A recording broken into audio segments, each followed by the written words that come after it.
More than 2 months since former President Jimmy Carter last appeared in public, attending his wife Rosalind Carter's funeral services in Georgia.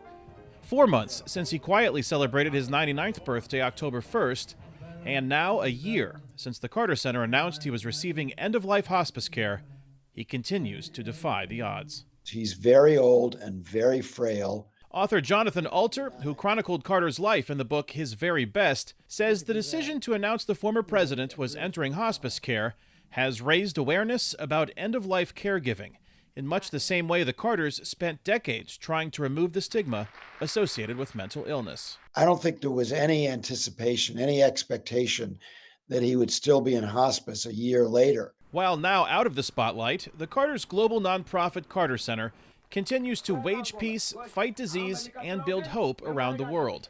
One of the center's key campaigns, the complete eradication of parasitic guinea worm infections, has been one of its most successful. 13 human cases reported in 2023. Adam Weiss is the current director of the Carter Center's guinea worm eradication program.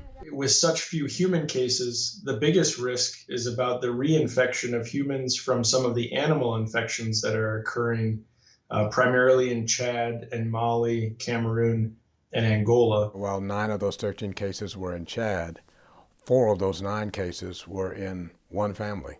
Dr. Donald Hopkins is one of the architects of the Carter Center's guinea worm eradication efforts. He says while the annual number of infections did not decrease, the total number of infections globally are dramatically different from where they began in the 1980s. There were an estimated 3.5 million cases. Having only 13 human cases now annually means that a lot fewer people are suffering. In recent months, the Carter Center has called for a ceasefire in the war between Israel and Hamas, which threatens to undo a pillar of Carter's legacy.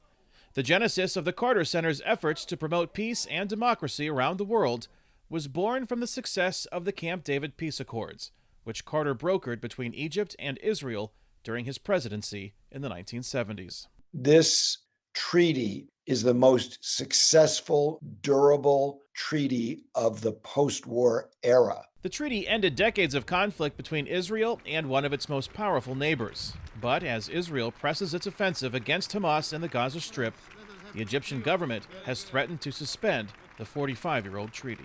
Given the stakes, this is a big deal and obviously very much on the mind not only of the Israelis, who I think understand its importance, but also the United States.